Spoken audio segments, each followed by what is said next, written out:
کہ شوکت ترین صاحب آ گئے ہیں اور وہ گروتھ ریٹ بھی بڑھا لیں گے اور وہ کنٹرول کریں گے جو انفلیشن ہے اس کو بھی, مہنگائی نیچے آ جائے گی. یہ ان کی خواہش ضرور ہو سکتی ہے اگلے 2 سال کے لیے. اب دیکھتے ہیں کہ اس کا نتیجہ کیا نکلتا ہے, کیونکہ پچھلے 2-2.5 سال میں بھی ہمیں ایسی ہی کہانیاں سنائی جاتی تھیں. ویس شیخ صاحب کو فارغ کرنے سے چند دن پہلے تک حکومت یہ کہہ رہی تھی کہ نہیں مہنگائی جو ہے وہ بہت کنٹرول ہو گئی ہے اور معاشی اشاریے بہت اچھے ہیں.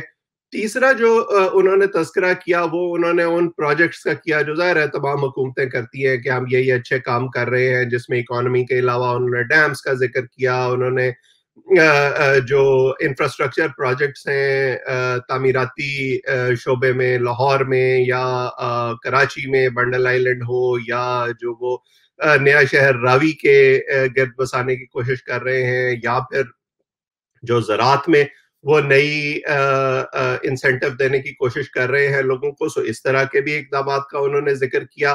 اب 3 سال کے بعد ہم جہاں کھڑے ہیں اور یہ سارے جو نئے انیشیٹو اب شروع کر رہی ہے حکومت, ان کا اگلے 2 سال میں کیا نتیجہ نکلتا ہے, کیا یہ شارٹ ٹرم ہے یا لانگ ٹرم ہے, اس کا جواب فی الحال دینا مشکل ہے. ایک چیز اور میں آپ کو دکھانا چاہتا ہوں, اس پہ بھی آپ کمنٹ کرنا اگر چاہیں. یہ ویڈیو ناظرین دیکھتے ہیں پھر اس پہ تجزیہ لیتے ہیں. ویسے پہلے تو یہ ایک چیز کہنا چاہتا ہوں کہ جو ہماری فورن ایمبسیز ہیں اور جو ہمارا جو فورن آفس ہے, انہوں نے بڑا زبردست کام کیا ہے جدھر تک ڈپلومسی رہی ہے. انہوں نے کشمیر کاز کو انہوں نے بڑا زبردست اٹھایا ہے. میں ایسے لگا کہ میں وہ اصل میں وہ لائیو نہیں جانا چاہیے تھا پروگرام, وہ صرف ہمیں تھوڑا سا اس کے ایکسیپٹ بھیجنے چاہیے تھے. تو ایسے لگا جیسے کہ میں سارا فورن آفس کوئی برا بلا کہہ رہا ہوں, ایسا نہیں ہے. زبردست کام کر رہے ہیں وہ, کہ ہندوستان کے اندر جو ان کی ایمبسیز ہیں وہ بہت زیادہ پرو ایکٹیو ہیں ہندوستان کے اندر انویسٹمنٹ لانے کے لیے as opposed to Pakistani embassy. جی آپ نے یہ سنا, انہوں نے کہا نہیں ایسا لگ جیسے سب کو کہ میں نے تو اب میں چاہوں گا کہ آپ تھوڑا سا تجزیہ کریں, کیونکہ انہوں نے ایسے ہی کہا تھا, بڑے غصے میں کہا تھا. جو انہوں نے پڑھا تھا کویت کے حوالے سے کہ جی 250 درہم سے 500 درہم تک جو ہے آپ کام کرنے کے لیتے ہیں, جو کہ دینار تھے. اور اس کے بعد جب ان کا جواب آیا تو میں نے کمیونٹی وہاں امبیسیڈرز کو پوچھا کہ جی ان کی ٹیم سے کہ یہ جواب کیسا تھا, تو انہوں نے کہا ایسے ہی تھا کہ نادرا سارا کچھ دیکھتی ہے, ہم تو بیچ میں فیسیلیٹیٹر ہیں, ہم تو لوگوں کو چاہتے ہیں کہ ان کی مدد کریں, لیکن سارا کام نادرا سے پاسپورٹ بنتا ہے, نادرا سے شناختی کارڈ بنتا ہے. اگر کوئی ویزے پہ ہم پھنستے ہیں تو ہم پاکستان بھیجتے ہیں کہ جناب اس ویزے کو آپ کلیئر کریں. اب وہ ویزا وہاں سے کلیئر ہو کے نہیں آ رہا تو ہم کیسے لگا کے دے دیں؟ تو ساری چیزیں پاکستان سے منسلک ہیں. تو میں چاہوں گا اس پہ کمنٹ کریں, ان کے پہلے والے کمنٹ پہ, اور پھر اس کے بعد جو یہ انہوں نے ابھی کہا.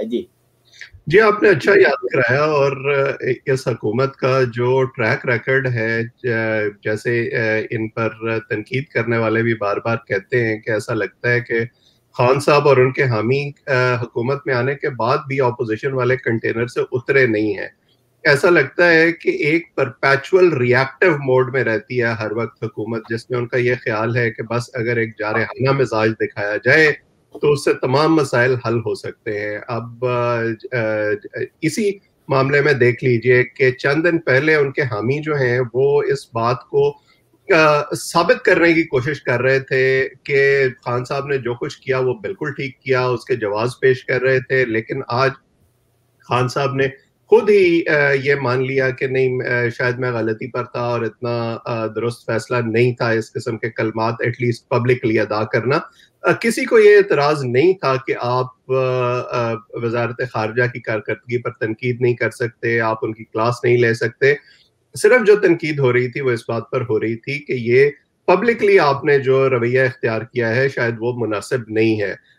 اسی طرح آپ اگر دیکھیں جو ابھی سعودی عرب کا یہ دورہ کر کے آئے ہیں, جو پچھلے 2 سال ہمارے تعلقات سعودی عرب سے خراب رہے ہیں, اس میں بھی اس قسم کے رویے کا بڑا دخل ہے کہ ہم نے یہ سمجھا کہ شاید اب جو ہے ہم اپنے سارے انڈے جو ہیں وہ چین کی ٹوکری میں ڈال سکتے ہیں اور ہمیں کسی اور کی ضرورت نہیں ہے. لیکن گلوبل ڈائنامکس جو ہیں وہ پھر چینج ہوتے ہیں اور آپ اپنے ہمسائے اور دیرینہ دوست نہیں بدل سکتے, اس لیے آپ کو پھر دوبارہ ان کے پاس جانا پڑا. آپ سیاست میں اپنے ریٹرک کو اس حد تک اوپر لے گئے کہ آپ نے پرویز الہی کو پنجاب کا سب سے بڑا ڈاکو کہہ دیا، آپ نے ایم کیو ایم کو جو ہے وہ قتل کرنے کا اور بھتہ خوری کا الزام ان پر لگا دیا، پھر انہی کو آپ کو اتحادی بنانا پڑا اور ان میں آپ کو نفیس لوگ نظر آنے پڑے. اگر اور یہ بات صرف عمران خان صاحب پر اپلائی نہیں ہوتی ہے، تمام سیاسی جماعتوں اور سیاسی لیڈروں پر اپلائی ہوتی ہے کہ آپ جب کوئی موو کریں، جب کوئی کلمات منہ سے نکالیں تو اس سے پہلے تھوڑا سا سوچ لیں، اور سوچ سمجھ کے بعد اگر آپ وہ گفتگو کریں گے اور کوئی فیصلہ لیں گے تو شاید وہ دیر پا ہوگا اور آپ کو اس پر یو ٹرن نہیں لینا پڑے گا. اچھا، ہم عمران خان کے دورے پہ بھی بات کریں گے، لیکن میں چاہوں گا کہ ایک بڑا سینسٹیو ایشو ہے. عمران خان صاحب ہر دفعہ کہتے ہیں کہ ہم کشمیر انڈیا سے اس وقت تک کسی بھی کوئی بھی ایسی بات چیت نہیں کریں گے جب تک کہ کشمیر جو ہے وہ واپس 5 اگست تک کی پوزیشن پہ نہیں پہنچ جاتا. لیکن ہم دوسری طرف دیکھتے ہیں کہ افغانستان اور انڈیا کا جو امپورٹ ایکسپورٹ ہے وہ پاکستان کی سرزمین کو یوز کر کے کیا جا رہا ہے اور ابھی بھی ہو رہا ہے. پھر ہم دیکھتے ہیں کہ امپورٹ ایکسپورٹ بھی پارشلی جو ہے میڈیکیشنز وہاں سے آ رہی ہیں اور دوسری چیزیں جو ہے امپورٹ ایکسپورٹ چل رہا ہے. بارڈرز کے حوالے سے جو بھی ایکٹیو بارڈر ہیں ادھر بھی ہم دیکھتے ہیں کہ آپ کو کہ ایک ایسا ماحول نہیں ہے کہ کوئی لڑائی ہو رہی ہو، لیکن پھر بھی وہ اس بات پہ مزد ہے کہ نہیں جی ہم نے تو انڈیا سے بات نہیں کرنی ہے. وہ پاکستانی قوم کو کیا میسج دینا چاہتے ہیں؟ کیونکہ انڈیا پہ جب کشمیر نے ادھر جو ہے کرفیو لگایا اور پابندیاں لگائیں تو ہم نے دیکھا کہ پاکستان میں کوئی ایسا ریئیکشن نہیں آیا، بلکہ عمران خان نے لوگوں کو منع کیا کہ وہ ایل او سی پہ نہ جائیں. اور وہاں پہ آپ نے دیکھا کہ بہت سینسیٹیو ویڈیوز لوگوں کی آئی کہ پاکستان ہم تمہارا انتظار کر رہے ہیں، یہ ہو رہا ہے، لیکن پاکستان نے کسی قسم کی کوئی ایسا ریئیکشن نہیں دیا کہ لگے کہ ہاں کوئی ریئیکشن آیا. لیکن اس سے ماضی میں ہم نے دیکھا ہے کہ اگر 5 لوگ کشمیر میں مر جاتے تھے، شہید ہو جاتے تھے، تو پاکستان کے اندر جو ہے وہ ایک جلوس اور جلسے اور تقریریں شروع ہو جاتی تھیں. کس طریقے سے آپ اس کو دیکھتے ہیں کشمیر اور پاکستان اور انڈیا کی ڈپلومیسی کو؟ جی عاصم، اس معاملے پر میرا ٹیک جو ہے نا وہ عمران خان کے ناقدین سے مختلف ہے. دیکھیے، پہلی بات تو جو یہ کی جاتی ہے کہ عمران خان صاحب نے صحیح ڈپلومیسی کا مظاہرہ نہیں کیا یا انہوں نے شاید کشمیر کو بیچ دیا، میں اس سے اتفاق نہیں کرتا. میں ایسے تمام لوگوں سے یہ پوچھتا ہوں کہ اگر اس وقت کوئی اور حکومت بھی ہوتی تو وہ زیادہ سے زیادہ کیا کر لیتی. آپ نے جس طرح اشارہ کیا کہ عمران خان صاحب نے اپنی تقاریر کے علاوہ جو انہوں نے UN میں کی یا دوسری جگہوں پر کی، انہوں نے جو شدت پسندی ہے یا جو ایگریشن ہے اس کو ہوا دینے کی کوشش نہیں کی. تو میں سمجھتا ہوں انہوں نے بہت اچھا کیا، کیونکہ اسی قسم کی جو ہماری ایک طرح سے ill advised پالیسیاں تھیں ان کے ہم اثرات دیکھتے رہے ہیں پچھلے کئی سالوں میں.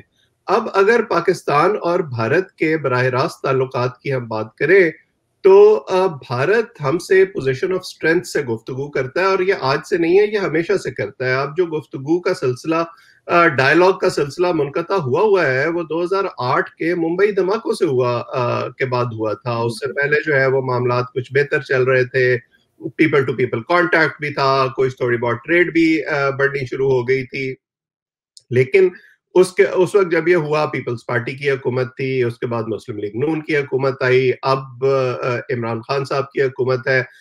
تینوں پارٹیاں جو ہیں وہ اس دوران میں حکومت میں رہی ہیں، اور ہم نے دیکھا ہے کہ بھارت کا رویہ جو ہے پاکستان کے حوالے سے وہ اس طرح سے نہیں بدلا. ان کے جو گریوانسز ہیں پاکستان کی طرف، جس میں وہ پاکستان کو کراس بارڈر ٹیررزم کا الزام دیتے ہیں، ہم جواب میں ان کو بلوچستان میں دراندازی کا جو ہے وہ الزام دیتے ہیں.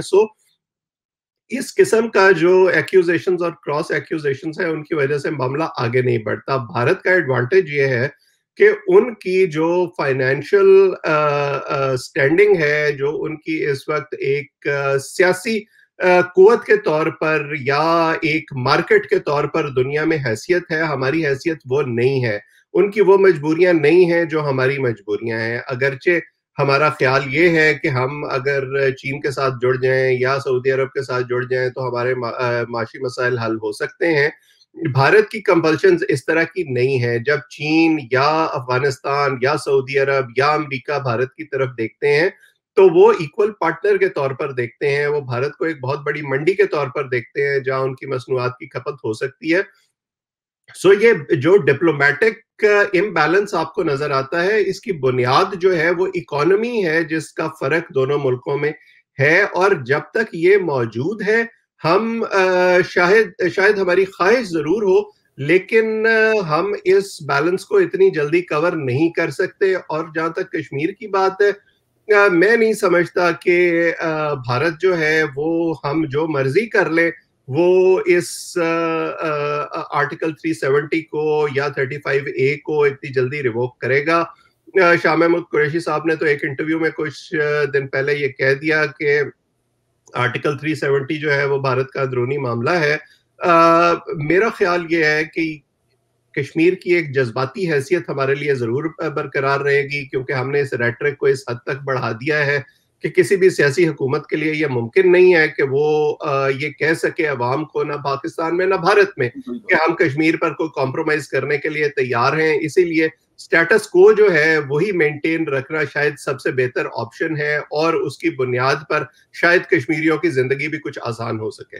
بالکل آپ نے صحیح بات کی. میں بھی اس بات جو آپ کی بات کو ہی کوٹ کروں گا کہ واقعی یہ حقیقت ہے کہ اب آپ کھل کے یہ نہیں کہہ سکتے کہ جناب یہ ان کا اندرونی معاملہ ہے. اب ہم کھل کے یہ سب چیزیں نہیں بول سکتے. کشمیر جو ہے وہ آپ نے جیسا کہا کہ شروع سے ہم جب سے کتابوں میں پڑھتے آ رہے ہیں کہ جی ہماری شہرک سے قریب ہے اور یہ ہے وہ ہے، تو وہ تھوڑا تھوڑا ہلکا، میرا خیال ہے تھوڑا سا ٹائم گزرے گا تو شاید لوگ جو ہیں بھول جائیں گے. اور یہ حقیقت ہے کہ جس طریقے سے وہاں پہ ہم نے سنا کہ جی 2 لاکھ گھر بن رہے ہیں، 10 لاکھ لوگ موو ہوں گے، اور میرا خیال ہے کہ اگر آپ 2 یا 3 سال کے بعد دیکھیں گے تو کشمیر جو ہے ایک مختلف کشمیر ہوگا. وہاں پہ لاکھوں لوگ، جیسے آپ نے دیکھا کہ کراچی میں ANP کو توڑنے کے لیے افغانیوں کو لے کر آئے اور وہاں پہ ان کے آفس مسمار کیے گئے، اور وہاں پہ جو ہے اب وہ آ تو گئے، جانے بھیجے کون ان کو واپس. تو یہ ساری چیزیں کچھ اس طرح کی ہوتی ہیں. ہم یہاں بیٹھ پہ تذکرہ تو کر سکتے ہیں لیکن حقیقت بہرحال زیادہ انہی کو پتہ ہوتی ہے جو گراؤنڈ پہ ہوتے ہیں.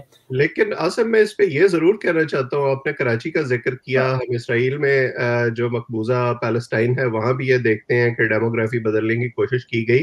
یہ سوال ہم سے زیادہ بھارت کے سوچنے کا ہے کہ اس قسم کی حرکتوں کے دنیا میں جہاں بھی کوششیں ہوئی ہیں اس کے کیا خوفناک نتائج سامنے آئے ہیں. بھارت آج جن مسائل سے گزر رہا ہے، اس کے اندر جس قسم کی فالٹ لائنز کریٹ ہو رہی ہیں، ہم نے شاہین باغ اور جو مسلمانوں کے پروٹیسٹ تھے اس میں بھی یہ دیکھا کہ جو مائنورٹیز ہیں خاص طور پر وہ کس طرح سے اپنے آپ کو اوپریسڈ محسوس کر رہی ہیں اور وہ لاوا ایک طرح سے ابلنے کو ہے. اگر وہ کشمیر میں ایک اور محاذ کھولتے ہیں اور یہ کرنے کی کوشش کرتے ہیں تو اس کے بھی نتائج کوئی اتنے اچھے نہیں ہوں گے بھارت کے لیے فیوچر میں.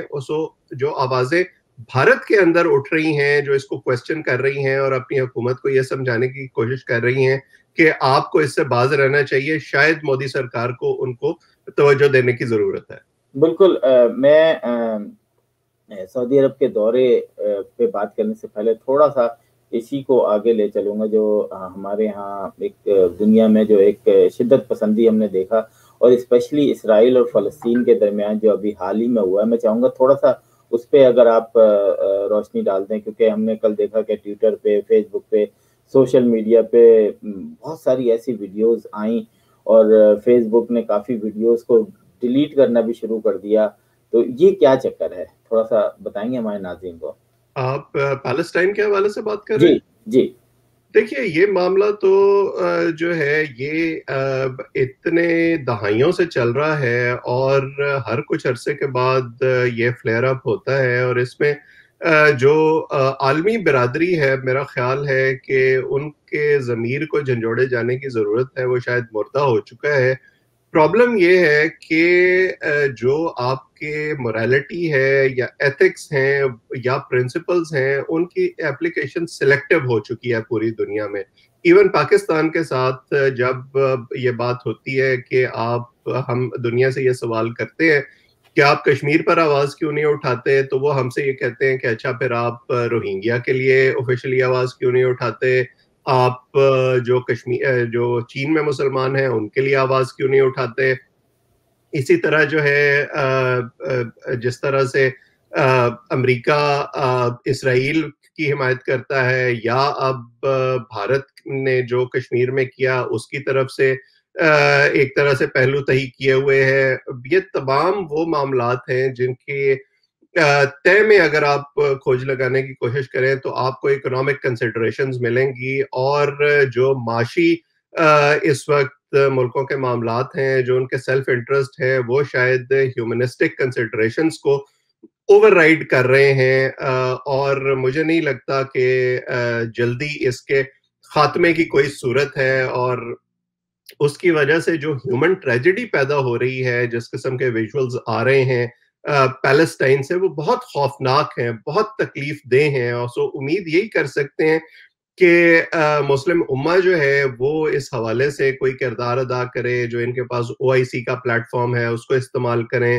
جو دنیا میں ان ملکوں کی پاور ہے ڈپلومیسی کی اس کو استعمال کریں, جس میں ابھی تک اتنے سالوں میں شاید یہ ناکام رہے ہیں. جی شکریہ اویس صاحب. یہ معاملہ اتنا سینسیٹیو تھا کہ ہم نے کہا کہ اپنے پروگرام میں ہم اس کو ضرور ڈسکس کریں گے.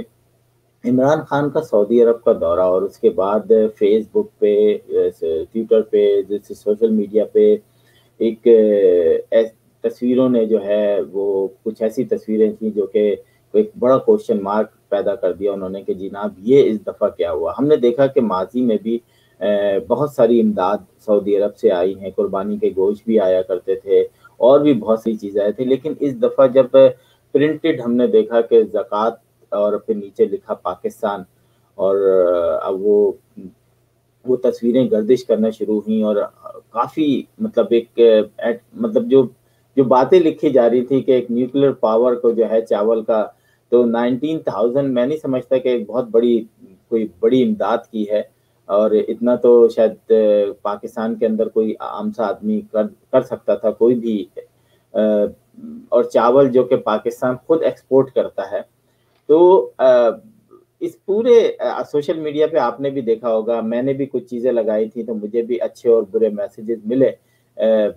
ہمیں ایسا لگ رہا تھا کہ شاید ہم اینٹی پاکستان خبر لگا رہے ہیں بعض دفعہ, لیکن بہرحال ایک افسوس تو ہوتا ہے کہ جی اس طریقے سے پبلکلی آپ کسی کو, اگر میں اپنے کسی دوست کو پیسے دوں زکوٰۃ کے اور اس کی تصویر لگا کے فیس بک پہ لگا دوں کہ یہ میں نے تصویر دی, تو وہ برا عمل ہوگا. لیکن آپ کس طرح سے, کیونکہ آپ کی پاکستان میں بھی آپ نے صحافت کی, پھر آپ نے امریکہ کا آپ کو بڑا اچھا ایکسپیرینس, یہاں سے بیٹھ کے آپ بہت ساری چیزیں دنیا کی پڑھتے ہیں, دیکھتے ہیں, تو یہ مجھے بتائیں کہ یہ کوشچن مارک ہے. ہمارے جیسے لوگ بھی ذہن میں سوچتے ہیں کہ یار یہ نہیں ہونا چاہیے تھا, ہو جائے بے شک دوسری شکل میں ہو جائے, انڈر دا گراؤنڈ ہو جائے, انڈر دا ٹیبل ہو جائے. کیا دیکھتے ہیں آپ, کس طرح دیکھتے ہیں اس کو؟ عاصم, یہ جو آخری بات آپ نے کی نا کہ شاید ایکسپوز زیادہ ہو گیا, میرا خیال ہے بنیادی مسئلہ یہی ہے. دیکھیں کوئی بھی حکومت ہو, چاہے وہ سابقہ حکومتیں ہوں یا آج کی حکومت ہو, وہ ہمیشہ جب کچھ کرتی ہیں تو ان کے حامی اس کو کچھ اور سپن دینے کی کوشش کرتے ہیں, ان کے ناقد جو ہیں ان کی سوچ اور ہوتی ہے. اور جیسے آپ نے خود ہی اشارہ کیا کہ زکوٰۃ کے نام پر کبھی گوشت کبھی کچھ اور سعودی عرب سے بھی آتا تھا, دوسرے مسلمان جو ایفلوئنٹ ممالک ہیں ان سے بھی آتا تھا, ایون جو ویسٹرن کنٹریز ہیں یا یورپین کنٹریز ہیں ان سے بھی ہمیں جو امداد آتی ہے جو ہم اپنے لوگوں میں تقسیم کرنے کی کوشش کرتے ہیں, اس کو شاید زکوٰۃ کا نام اس طرح سے نہ دیا جا سکے, لیکن وہ چیریٹی تو ہوتی ہے. اب جب پیپلز پارٹی کے دور میں بے نظیر انکم سپورٹ پروگرام شروع کیا گیا تھا تو اس میں بھی اس طرح کی چیریٹی کا بہت کنٹریبیوشن تھا کئی ملکوں کی طرف سے. یو ایس ایڈ تھی, سب سے زیادہ منی یو ایس ایڈ کی تھی. بالکل, یو ایس ایڈ نے اس میں کردار ادا کیا تھا. تو اس وقت جو یہ حکومت ہے, ہم سب جانتے ہیں کہ جو احساس پروگرام ہے جو ان کا ایک طرح سے فلیگ شپ پروگرام ہے, انہوں نے بے نظیر انکم سپورٹ پروگرام کا نام تبدیل کر دیا ہے, اس میں کچھ نئے فیچرز ایڈ کیے ہیں, اس کا یہ بڑا کریڈٹ لیتے ہیں کہ ہم نے اس کی وجہ سے لوگوں کو غربت سے نکالنے کی کوشش کی ہے, اور اس کا جو نیٹ ہے وہ ہم نے زیادہ بڑھا دیا ہے, کئی لوگ اس میں شامل کیے ہیں. سو مجھے یہ لگتا ہے کہ جب دو طرفہ گفتگو ہوئی ہوگی تو عین ممکن ہے کہ جو سعودی ادارے ہیں, جیسے جو آفیشیل پوزیشن ہے وہ یہ ہے کہ جی یہ کوئی سعودی ایک کمپنی ہے جو پاکستان میں کوئی چیریٹی کا کام کرنا چاہ رہی ہے, سو یہ ان کی طرف سے یہ پروجیکٹ ہے, اور یہ جو چاولوں کی بوریاں ہیں یہ بھی ان کی طرف سے تحفہ ہے مستحق پاکستانی عوام کے لیے. سو یہ وہ سپن ہے. لیکن یہ آپ ٹھیک کہہ رہے ہیں کہ جو ناقدین ہیں وہ ظاہر ہے اخبار میں جب کوئی خبر چھپتی تھی یا ٹیلی ویژن پہ کوئی ویژولز ایئر ہو کر تھوڑی دیر میں غائب ہو جاتے تھے, شاید ان کی پرماننسی یا ریکال ویلیو اتنی نہیں تھی جتنی اب سوشل میڈیا کے آنے کے بعد ہو گئی ہے, اور دونوں طرف سے جو دھما چوکڑی مچنی شروع ہوتی ہے اس میں وہ دونوں طرف کا نیریٹو آگے بڑھ جاتا ہے, اور ریالٹی جو ہے وہ شاید بہت پیچھے رہ جاتی ہے. بالکل صحیح کہا آپ نے کہ کچھ چیزیں جو ہیں سوشل میڈیا پہ جتنی تیزی سے گردش کرتی ہیں اور پھر ٹھہر جاتی ہیں, جس کو بھی پتہ چلتا ہے 2-3 دن بعد پھر وہ اپنی وال پہ لگا دیتا ہے, اور پھر اس کے بعد ایک نئی ڈسکشن شروع ہو جاتی ہے. ناظرین, آج کا پروگرام جو ہے بس اتنا ہی. میں چاہوں گا کہ آخری ریمارکس اویس سلیم صاحب کچھ بھی آپ بات کرنا چاہیں. نہیں, میرا خیال ہے جو مین ایشوز تھے اس ویک کے وہ ہم نے ڈسکس کر لیے ہیں, لیکن ہم نے کیونکہ سوشل میڈیا کا ذکر کیا ہے تو جو لوگ آپ کا یہ پروگرام سن رہے ہیں ان کو میں یہ ضرور کہنا چاہوں گا کہ آپ کی جو ریالٹی بن رہی ہے اس کی بنیاد صرف سوشل میڈیا پہ آنے والی پوسٹ نہیں ہونی چاہیے. ریالٹی اس کے سوا بھی ہو سکتی ہے, اس سے بیونڈ بھی ہو سکتی ہے. سو اپنا جو ورلڈ ویو ہے, جو اپنا ہورائزن ہے, اس کو تھوڑا بڑا کرنے کی کوشش کریں, اور جو چیزیں آپ کو پسند آ رہی ہیں ان کے علاوہ بھی کچھ پڑھنے کی کوشش کریں تاکہ آپ کو ڈفرینٹ قسم کے پرسپیکٹیو جو ہے وہ ملیں اور اس میں سے ریالٹی فلٹر ہو کر سامنے آئے. بالکل, اس کو آسان لفظوں میں کہہ دوں کہ آپ کٹنگ پیسٹ کرنے سے پہلے تھوڑی سی ضرور تحقیق کر لیں کہ جس خبر کو آپ کٹ اینڈ پیسٹ کر رہے ہیں یا فارورڈ کر رہے ہیں وہ صحیح ہے کہ نہیں ہے. یہ عام انسان کی بھی ذمہ داری ہے, ہماری بھی ذمہ داری ہے کہ ہم کسی بھی خبر کو فارورڈ کرنے سے پہلے اس کی تھوڑی سی تحقیق کر لیں یا 2-3 جگہ اور معلوم کر لیں. اور بہت آسان ہے آج کل, جو خبر آپ کو ہے بس آپ گوگل پہ لکھیں, آپ کو اس سے ریلیٹڈ جو ہے خبریں ملنا شروع ہو جائیں گی اور آپ کی خبر کی حقیقت پتہ چل جائے گی. اور میں خود یہی کرتا ہوں, 10 میں سے 9 دفعہ جو ہے جب آپ ایک سمپل گوگل سرچ کرتے ہیں تو پتہ لگتا ہے کہ یہ جو آپ کو بتایا جا رہا ہے یہ غلط ہے. بالکل. اور کیا ہے کہ بعض دفعہ یہ جو آپ نے بات کہی نا کہ ہمارے پاکستان کے اندر جو ہیں باقاعدہ خبریں جنریٹ کی جاتی ہیں پارٹیز کی طرف سے, چاہے جو رولنگ پارٹیز ہو, چاہے اپوزیشن ہو, اور دوسری پارٹیز ہوں, باقاعدہ ایسی خبریں جنریٹ کی جاتی ہیں. اور بعض دفعہ ہم بھی جو ہیں وہ خبر جو دیکھتے ہیں کہ وہ اتنی زیادہ جنریٹ کی جاتی ہے کہ جی ٹویٹر پہ بھی آئی, اس پہ بھی آئی, اس پہ بھی آئی. تو اب میں بھی کنفرم کرتا ہوں لوگوں کو بھیج کے اپنے دوستوں کو کہ بھائی یہ خبر میں لگانے سے پہلے ایسا نہ ہو کہ میں معاشرے کو غلط میسج دے دوں. تو یہ میرا اور آپ کی ذمہ داری ہے کہ اگر آپ کوئی بھی خبر فارورڈ کر رہے ہیں تو اس کی تھوڑی سی تحقیق کر لیں. اویس سلیم صاحب, آپ کا بہت بہت شکریہ کہ آپ ہمارے ساتھ آئے اور ناظرین کو آپ نے ایک اچھا تجزیہ پیش کیا. شکریہ. تو انہی الفاظوں کے ساتھ ناظرین عاصم صدیقی کو اجازت دیجیے. اگلے ہفتے تک خدا حافظ. Washington Night Show with Asim Siddiqui.